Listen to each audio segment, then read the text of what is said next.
नमस्कार दोस्तों, आज की कहानी है भगवान देवनारायण जी जन्म कथा भाग 2। कहानी अच्छी लगे तो लाइक और शेयर करें, नए हैं तो चैनल सब्सक्राइब करें।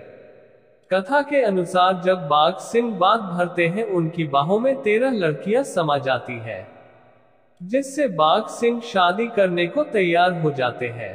12 लड़कियों से स्वयं शादी कर लेते हैं और एक लड़की अपने ब्राह्मण मित्र को जो फेरे करवाता है उसको दे देते हैं।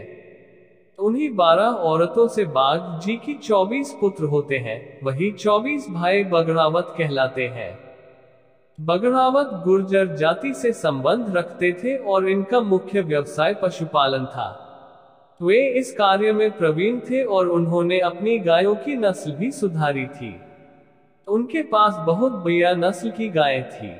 गाथा के अनुसार उनके पास काबरा नामक उत्तम नस्ल का सांड था। उनके पास 4 बढ़िया नस्ल की गायें थी, जिनमें सुरह, कामधेनु, पार्वती और नागल गायें थी। इनकी हिफाजत और सेवा में ये लोग लगे रहते थे। बगड़ावत भाइयों में सबसे बड़े तेजाजी, सवाई भोज, नियाजी, बहारावत आदि थे। सवाई भोज की शादी मालवा में सारू खटानी के साथ होती है। सारू खटानी के यहाँ से भी दहेज में बगड़ावतों को पशुधन मिलता है। एक ग्वाला जिसका नाम नापा ग्वाल होता है, उसे बगड़ावत सारू के पीहर मालवा से लाते हैं। नापा ग्वाल इनके पशुओं को जंगल में चराने का काम करता था। इसके अधीन भी कई ग्वाले होते हैं जो गायों की देखरेख करते थे। गाथा के अनुसार बगड़ावतों के पास 1,80,000 गायें और 1444 ग्वाले थे। 24 बगड़ावत भाई अपने ग्वालों के साथ गाय चराते थे। एक बार सवाई भोज ने ध्यान दिया कि उनकी गायों में एक गाय ऐसी होती है जो रोज सुबह उनकी गायों के साथ शामिल हो जाती थी और शाम को लौटते समय वह अलग चली जाती है। ये देख सवाई भोज अपने भाई नियाजी को कहते हैं कि इस गाय के पीछे जाओ और पता करो कि यह गाय किसकी है और कहां से आती है, और इसके मालिक से अपनी ग्वाली का मेहनताना लेकर आना। नियाजी उस गाय के पीछे पीछे जाते हैं। वह गाय एक गुफा में प्रवेश कर जाती है। नियाजी भी पीछे पीछे वहां पहुंच जाते हैं और देखते हैं कि गुफा में एक साधु धूनी के पास बैठे का साधना कर रहे हैं। नियाजी साधु से पूछते हैं कि महाराज, ये गाय आपकी है? साधु कहते हैं, हाँ, गाय तो हमारी ही है। नियाजी कहते हैं, आपको इसकी गुवाली देनी होगी। ये रोज हमारी गायों के साथ चरने आती है, हम इसकी देखरेख करते हैं। साधु कहता है, कोई बात नहीं बेटा, ग्वाली भी दे देंगे, चलो अपनी झोली फैलाओ।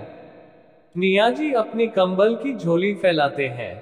बाबा रूपनाथ जी धूनी में से धोबे भर धूनी की राख नियाजी की झोली में डाल देते हैं और कहते हैं, बेटा मेरे पास तो यही है देने के लिए।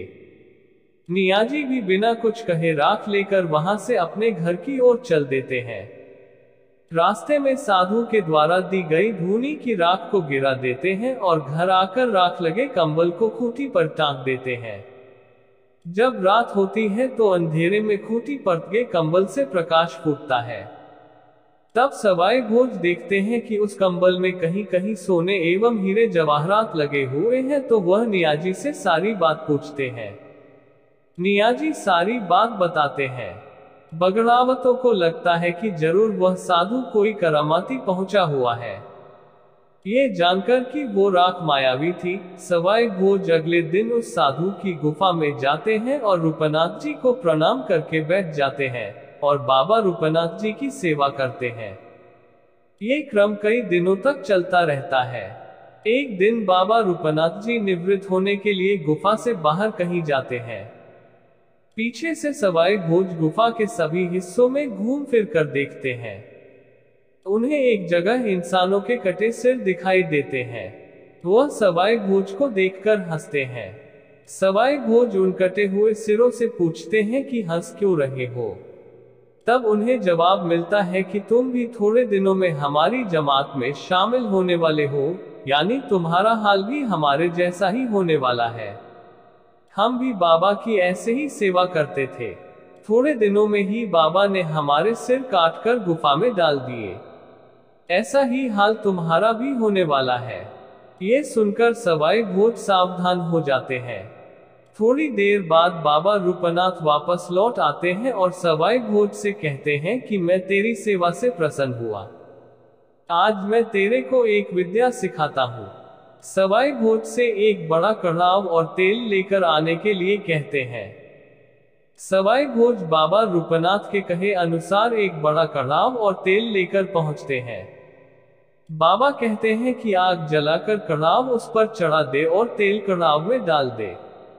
तेल पूरी तरह से गर्म हो जाने पर रूपनाथ जी सवाई भोज से कहते हैं कि आजा इस कढ़ाव की परिक्रमा करते हैं। आगे सवाई भोज और पीछे बाबा रूपनाथ जी कढ़ाव की परिक्रमा शुरू करते हैं।